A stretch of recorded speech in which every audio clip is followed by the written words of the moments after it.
C'est l'histoire d'un homme qui vit plutôt pauvrement et travaille assez tôt avec son père.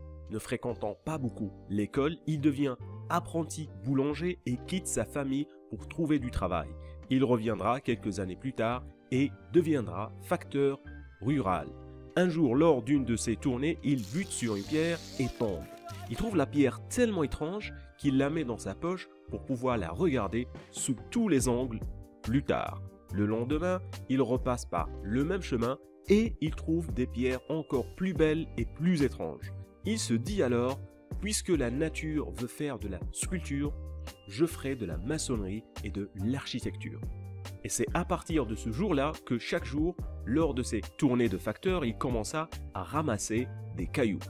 Il commence ainsi la construction de ce qu'il va appeler son palais idéal, dans son potager, inspiré par la nature, la mythologie, les cartes postales et les premiers magazines illustrés qu'il distribue. Il construit ce palais sans suivre aucune règle d'architecture. 33 ans après, le voilà terminé, ce qu'il appelle l'œuvre d'un seul homme. Ceci est une histoire vraie, c'est le palais du facteur Cheval et il est visible en France dans le Drôme.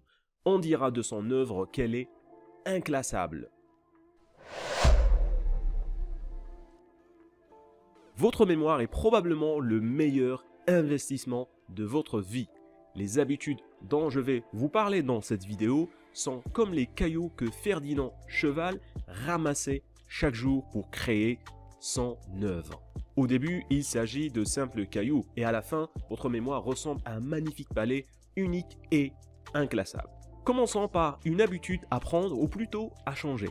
La plupart des gens ont l'habitude d'apprendre un sujet de façon cloisonnée, c'est-à-dire l'un après l'autre. Ceci est une erreur. Des sujets différents sont autant de liens potentiels avec lesquels votre esprit peut jouer, renforçant donc votre mémoire. Lorsque vous abordez différents sujets simultanément, votre esprit est confronté à une diversité d'informations et de concepts. En jonglant avec plusieurs livres à la fois, vous créez une sorte de terrain de jeu mental où les idées se croisent et se complètent mutuellement.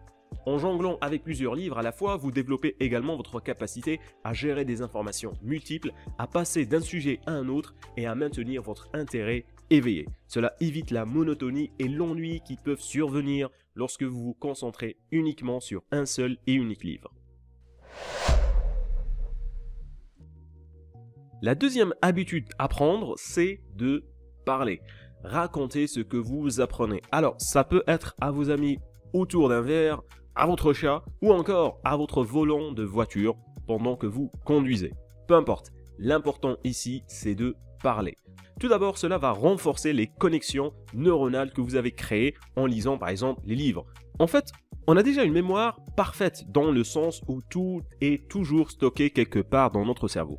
Ce qui nous fait défaut quand on oublie, c'est le chemin pour retrouver l'information que nous avons mémorisée. Donc, quand on dit que ça renforce les connexions neuronales, vous pouvez voir ça comme repasser sur un chemin et le rendre plus clair et plus mémorable. Raconter ce que vous apprenez va aussi activer votre mémoire spatiale.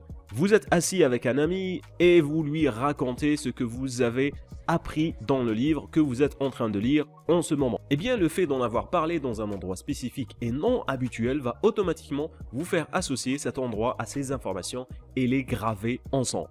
C'est d'ailleurs pour cela qu'on conseille aux acteurs de théâtre d'apprendre leur texte en marchant. Et dernière chose qui a été largement montrée par la science, c'est l'effet d'enseignement. Quand on explique oralement quelque chose, ça nous force à organiser l'information et ça nous force aussi à utiliser nos propres mots, ce qui est extrêmement efficace pour améliorer la compréhension et fixer encore plus les informations dans votre mémoire. Bougez. Voilà la troisième habitude à prendre. Je viens tout juste de vous en parler et de vous en expliquer les bénéfices. Autant que possible, quand vous apprenez, bougez. Ça peut être tout simplement tourner votre fauteuil du côté opposé quand vous lisez un livre, écouter une conférence quand vous êtes en train de faire la vaisselle ou tout simplement écouter un livre audio pendant votre séance de sport. Tout ce qui change vos habitudes, même un petit peu. Si vous prenez souvent les transports en commun, profitez-en pour écouter des livres ou vidéos ou audio. Vous verrez vite l'efficacité du processus et à quel point les informations se collent sur le paysage malgré vous. Dernière habitude et probablement la plus difficile à mettre en pratique, l'écriture. qui est complémentaire avec la parole. Vous voyez, quand vous avez envie d'expliquer quelque chose de nouveau à un ami, mais que les mots ne vous viennent pas et que vous ne paraissez pas très clair, et surtout quand vous ne comprenez pas. Ça, c'est parce que vos pensées sont en train de s'organiser et en utilisant vos propres mots, vous vous rendez compte de ce que vous avez vraiment compris ou non. Mais au début, ça peut être très frustrant, surtout quand on n'est pas habitué à partager oralement nos connaissances avec les autres. L'écriture est là pour pallier à ce problème. Si vous écrivez avant de parler, ça vous permet de structurer vos connaissances dans votre logique interne avant de les partager avec les autres. Alors une fois que vous aurez envie de partager votre savoir, les mots, les ordres et les explications viendront avec une étonnante facilité. Et logiquement, le fait de parler renforce ainsi la mémoire de ce que vous aurez déjà écrit. Et en fait, chaque idée que vous partagez avec les autres devient une semence qui fleurit non seulement dans leur esprit, mais aussi dans le vôtre. Parce que là, le rôle de la parole n'est pas seulement renforçateur, il va aussi vous permettre d'élargir vos pensées et votre réflexion. Et c'est là que l'écriture revient à nouveau. Après cette phase d'extériorisation, vous avez à nouveau une phase d'introspection où les idées peuvent être très prolifiques. Surtout, ne les laissez pas s'échapper. Même si ça vous paraît chaotique, écrivez ce qui vous vient à l'esprit. C'est l'étape la plus précieuse parce qu'il s'agit là de vos propres réflexions. C'est votre propre pensée qui est en train de se former. C'est donc extrêmement précieux de les noter au lieu de passer à autre chose et de les laisser s'échapper dans votre subconscient. Ok, mais concrètement, comment faire cela? Eh bien, l'écriture, vous pouvez la pratiquer de plusieurs façons différentes. Il y a la fameuse technique de la feuille blanche qui est extrêmement efficace. Par exemple, avant de commencer à lire un livre, vous prenez une feuille blanche et vous écrivez tout ce que vous savez sur le sujet du livre. Ensuite, vous prenez connaissance des points clés du livre et vous posez par écrit les questions dont vous voulez avoir les réponses. Le fait de questionner le livre avant de le lire vous met directement dans une position active. C'est comme si vous commandiez à votre cerveau d'être attentif et réceptif.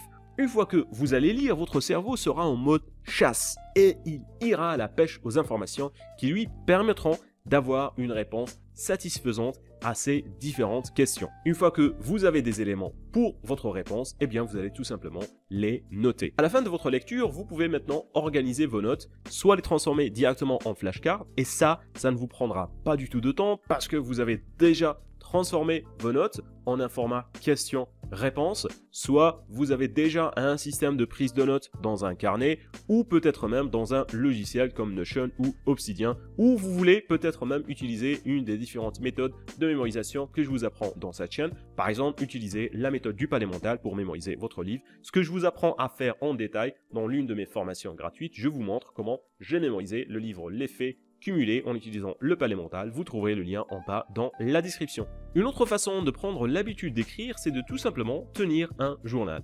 Simplement raconter les détails de votre journée, essayez par exemple d'écrire les vêtements de la caissière quand vous êtes allé faire vos courses, écrire les noms des nouvelles personnes que vous avez rencontrées le jour même, vos pensées ou idées en vrac ou des détails qu'on vous a racontés, même si cela vous semble pas très pertinent. Le fait de faire cela va non seulement vous apprendre à devenir un très bon observateur, ce qui va du coup vous permettre de vous rappeler beaucoup plus de choses sur les gens qui n'ont aucunement l'habitude qu'on se remémore ce genre de choses sur eux. Et ça va vous donner un net avantage social, mais en plus de cela, vous développez l'habitude à utiliser votre mémoire de façon quotidienne et pour toutes sortes de choses. Quand je vous disais tout à l'heure de prendre une feuille blanche pour écrire ce que vous savez sur un sujet avant de l'étudier, c'est-à-dire avant de commencer à lire votre livre, vous pouvez aussi très bien faire cela en schématisant. En général, on parle de mind mapping.